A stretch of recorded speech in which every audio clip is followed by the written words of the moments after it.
Today I'm sharing how I take time off from my event planning business, take my business on the road with me, still make money, and how you can do that as well in your event planning business.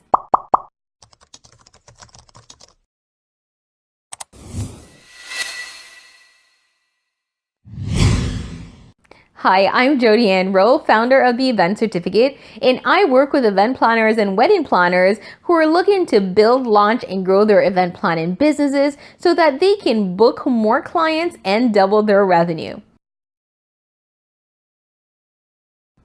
If you haven't already subscribed to this channel, be sure to hit that subscribe button right now so that you do not miss 1 week of my weekly tip videos to help you grow your event planning business. So this sounds like the ideal situation where you can travel and still make money in your business. And I promise it's not as easy as it sounds. So you might see a lot of people saying, oh, they are having a laptop lifestyle or that they travel and make money all day long. And it is possible, but I promise you it's not as easy as they make it sound. So I do take time off in my business. I do still make money when I'm doing it, but it takes a lot of planning and having a set process in place. So I'm going to share with you some tips that you can do the same in your event planning business to ensure that when you're traveling or taking time off during a stressful period where you just want to have some downtime, you want to relax, that you can still do that and not come back feeling more stressed or feeling more panicked that you have no revenue coming in your business. Now, the first tip is to plan ahead. And I know it might sound easy, but it takes some getting used to. And I know it's one that I really had to get into a routine to get done. So the first thing you want to do is if you know that you want to take some time off, you want to think ahead before that time approaches. So don't wait until you feel completely stressed out and you just want to take some time off and go. Think about how long it takes for you to plan your events and to get to that point where you need a little break. For me, I know that within 6 months of working, I need a serious break. And I'm not talking 1 week, I'm not talking 2 weeks. I'll usually need like a good 3 to 8 weeks off in my business when that time approaches. But I know for the first 6 months, I can go nonstop and get stuff done. So what do I do? What I do is, well, I think about how I need to organize those first 6 months to ensure that when I take that time off between that, after that period, that it is okay for me to do so without losing significant revenue. That means that I plan everything I need to accomplish in that 6 months.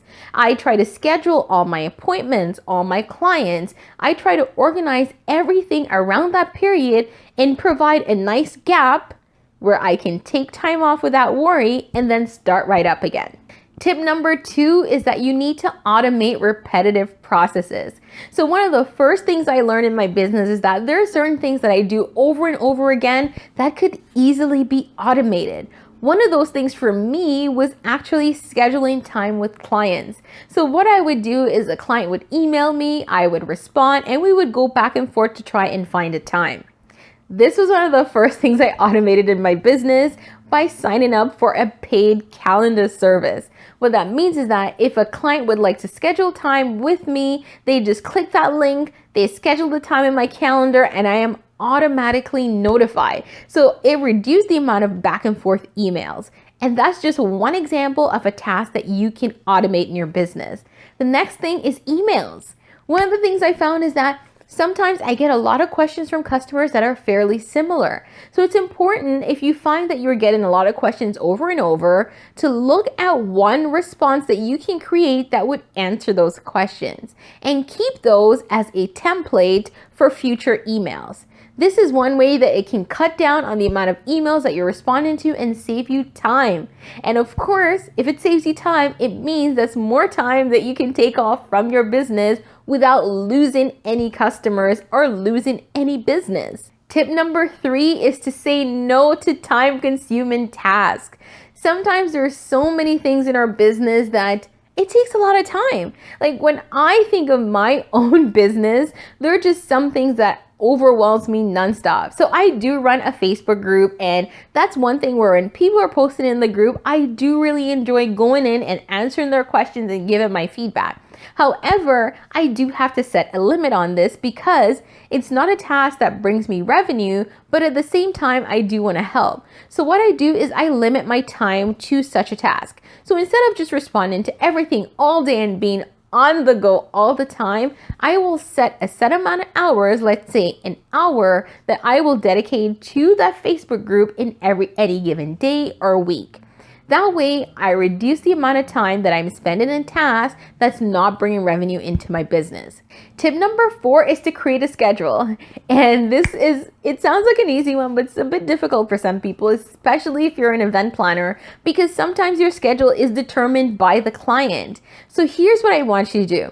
I want you to always think of what you need to do with the client in any given week. So if you do need to meet with your clients to review upcoming events between a certain hours, think about how you can limit that time. So if you find that you work best between the hours of 5 p.m. and 9 p.m., or that's the only time you can work with clients, then set that as your schedule and have that as the time that you meet with clients, but not outside of that. When you have a determined schedule and something to work from, what it does is allows you to really focus on the free time outside of that to do other things, and it gives you more freedom, more movement, more accessibility to really just focus on other things and to plan out your time. And the more you can plan your time, you know what happens? You have more free time and more time that you can take off from your business without losing any revenue. Tip number 5, this is important, is your downtime is non-negotiable. When you're taking time off from your business, it's important that you truly take time off. And I am so guilty of not doing this one, where sometimes I'll be on vacation and I still have my phone and I'm still responding to clients and I'm still in my Facebook group and I'm still on and on and on. And it's like I never took a break in the first place. I know you don't want to lose revenue, and this is why it's important to set the steps that we just outlined in tips 1 through 4. However, once you're on that vacation, once you're taking that downtime, it's important that it's non-negotiable. Take the time off, relax, enjoy it, and don't focus on the business. If you have emergencies, it's okay to respond to those. But if it's something that's not urgent, you can respond to that client when you return. All you need to do is ensure that you communicated with your client prior to your departure. So let your clients know, I will be away for the next 2 weeks, but I will respond to any questions you have in that time. If it's an emergency, you can send me an email. That way you've set expectations and you're not losing any business. Be sure to implement these tips, and I promise it will allow you to have more flexibility in your business, take time off, travel, and still see revenue. I promise you, because I'm doing it right now and it works.